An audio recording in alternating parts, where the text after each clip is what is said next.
Hello, world. What's up, world? How you doing, world? What's up, homies? You need to see Knives Out. By you, I mean Sarah and all of you. Okay, tell us a little elevator speech without giving spoilers, because we know Caitlin will flip out, which Caitlin would be giving them. I'm Sarah. Yeah, I'm Caitlin. No, it's just a murder mystery. It's a murder mystery? Yeah, that's all I'll tell you. It's a murder mystery. Oh, their outfits are spectacular. Yes, she does the yogurt commercials. She plays the mom in Freaky Friday. She's in... Oh, Jamie Lee Curtis. Yes, Jamie Lee Curtis is in it, and she looks like a fucking badass. James Bond is in it. I don't know his name either. Yeah. But he talks with a southern accent. Is it good? He sounds like Kevin Spacey in The President. I can't think of what anything is called. He sounds like Kevin Spacey from the Netflix show about when he's president. Okay, I haven't seen that one, but okay. I like that I like your comparisons. Chris Pine is in it. Captain America. Yeah, I like Chris Pine. Someone else that I don't know his name. It's good. It's a murder mystery, but it's very good. I'll have to watch it. That sounds good. And it's one, this isn't a spoiler, but just when you think you know it, it'll change. Part into the movie, I was like, oh, they just basically ended it. Like, where else can this go? And I was like, what? I love movies and books like that. Okay, so we're in mid-January already. Yeah. What is happening? I don't know. Wasn't Halloween yesterday? Yeah. Christmas is over. New Year's is over. Now we're at that point of year where, like... Yeah, what do we look forward to now? Summer. It'll be 180 degrees. It'll be 180 in about, 4 months? Yeah, it's coming soon. Don't move to Phoenix. No, Phoenix is great. We love it. Yeah, we actually do like it a lot. What's significant in January? The New Year. Oh, yeah. What even happens in January? It's the start of a new year. I guess next month is Love Month. Ooh. New Year, same me. I like that I said ooh and Caitlin was like, ugh.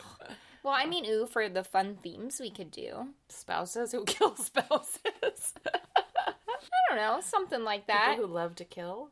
Stalkers. Oh. I've done that. I haven't watched that show You that everyone talks about. I know, I hesitate to watch it. Yeah, why? Stalkers just freak me out. Yeah. It's just so scary. Yeah. It'll make me paranoid. Yeah. Everyone says it's really good. Yeah. So I'll probably end up watching it. I just started watching this show called Forever. It has Fred Armisen. Oh, I love him. And yeah, me too. And Maya Rudolph. And I don't usually love Maya Rudolph because I feel like she plays the same character in everything she does. I adore her. I haven't seen much versatility from her. Yeah. And so, like, from an acting standpoint, I don't love the one character she seems to always get. And I'm like, I don't love that. But this character is, like, completely different than anything I've ever seen her do. It's an Amazon Prime special, free if you have Prime. And essentially, without giving anything away either, they're a couple. And they've been married for, like, 20 years or something. And they go on a ski trip, and their lives are changed in a really weird way forever. That's all I'll say. Is it scary, funny, sad? It's funny. Okay. It's also sad.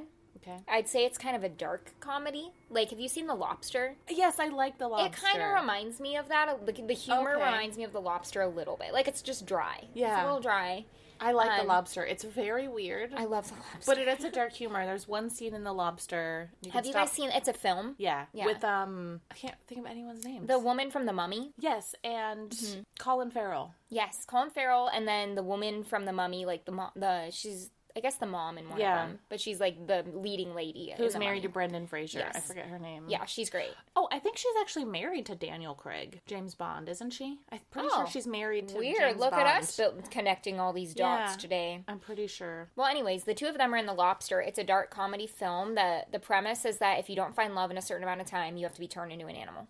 Yeah. But yeah, it was great. Evan and I saw it in theaters, and I did too. Yeah, we were like the only people laughing. Like there were parts people like kept looking at us like it's not supposed to be funny, and we're like, this shit is funny. Like we were like, covering our mouths laughing. Okay, so have you seen The Joker yet? No. Okay, it was the opposite for me. So I actually saw The Joker with Michael when we were still dating. Yeah. But we saw The Joker in theaters. For us, it was the opposite. The whole theater was laughing, and we were like, this isn't funny, because it's about like mental illness. Like it's one of those things where like I don't know, where it felt like people were like pointing and they were like he's retarded and they were laughing. So for us it was the exact opposite. Like, this is not something to laugh about. We both, and I'm glad neither one of us laughed, but we were like, why are people laughing? Like this is sad. Like he's going through this traumatic mental illness and having a breakdown, and like to me that's not funny even in a movie. But I don't know. Yeah, not judging if you guys laughed. I don't know. I should sound really judgy, but no, it just wasn't funny to me. Yeah. things like that where people are in pain, like, emotionally, doesn't make me laugh. But I also laugh when I'm uncomfortable, so, like, who am I to judge? Because maybe people were laughing because they were uncomfortable. Yeah, that's possible, too. Yeah.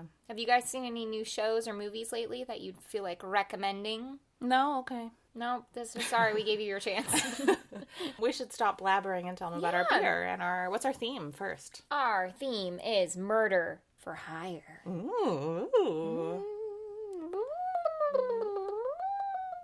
A little police car in my mouth. Okay, we sit really close to each other, which I think we've said, and we both just did this thing where we laughed and we kind of leaned forward, and now I just pictured, like, one of these days we're gonna laugh and we're gonna bonk heads, and it's gonna be some Three Stooges shit. Caitlin just did, like, weird sign language, like to make my hands scissor. She did, like, scissor fingers. Well, you know how the Stooges do? Yes. Bonk, honk, boom, boom, shamalama, whamma, wow. Physical comedy? That bomb, bomb, boom, boom, shamalama, wow.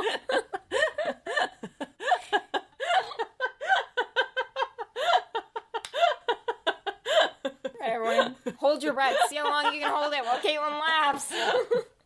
I'm so sweaty. Drink some more more water. Your house was going to be 100 degrees. Open a beer. Okay. Okay.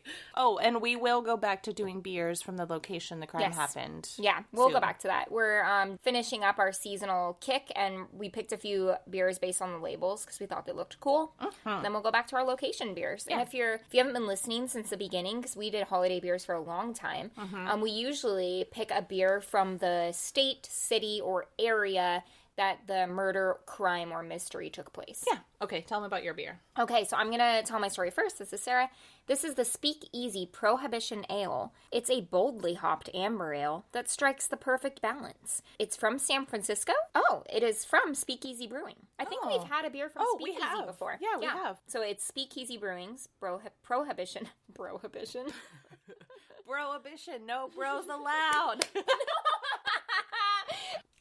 Oh, look. There's eyeballs on the tabby. Oh, let me take a picture. Oh, wait. I don't have my camera. You take a picture. There's little eyeballs on the tabby. It's on the little pull-up thing. On that thing that I just pulled up. Not my pants. Those are down. They are not. They're up. Real mature. Okay, we have the giggles today. That's apologies. A lot ahead. It's Twin Christie's fault. I didn't see her today, but it is her fault. That's unique. Yeah. It kind of tastes like a stout. It kind of tastes like banana bread, but not banana flavored, just like a bread. You've said that before about a beer. I don't remember which one, but yeah, it's just yeasty. Yeah, that's the word. Yeast. Well, and it's got like spices. It's not super over the top spicy, but it definitely has some hints. But the finish is very bitter, coffee stouty. But it's an amber ale that's hopped, which is interesting. Yeah, it's really good. I like it. That is good. The color is like really, really rich, reddish brown amber. This would be this I think is a good medium beer. Yeah. Like if you were going to a party and people like different kind of beers, this would be a good one that I feel like most people would probably like. If they like craft beer. Because it's a little bit like more, it's quite a bit more complex than an easy drinker. If you don't like craft beer, do you like beer? No. That's something that I wanted to mention too, because I haven't said it on an episode yet. We have a new Patreon exclusive offer for all patrons, and it was someone's idea. I did it, and now she's a patron. So thank you, Molly, for the idea. But she was like, hey, do you have a list somewhere of all the beers you've tried and if you'd recommend it or not? And I was like, no, but I can easily do that by looking back through all of our photos of beers. And so I made a list. If you're on Patreon at any dollar amount, you get access to this list. It's updated every week by me, Sarah. And I put, Caitlin's actually going to love this. She hasn't seen it yet. I put an emoji code. So I put an emoji next to the beer based on what we thought of it. If it's a crowd pleaser, it's an eggplant emoji. Crowd pleaser. I'm proud of that. High five. Woo! That's a high five.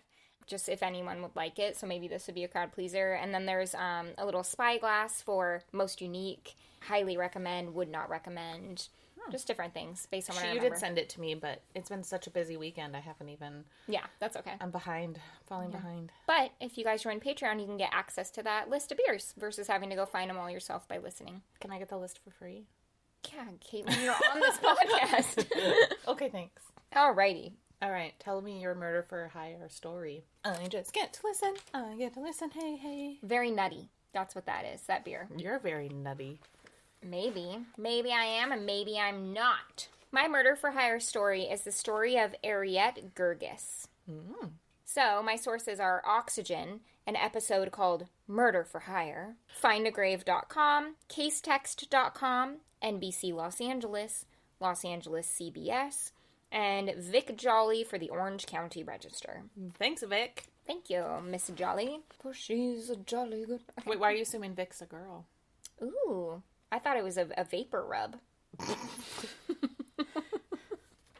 That's Vic's. Ariet Barsoum, which was her maiden name. Ariet Barsoum was born in El Sharqiya, Egypt in the summer of 1949.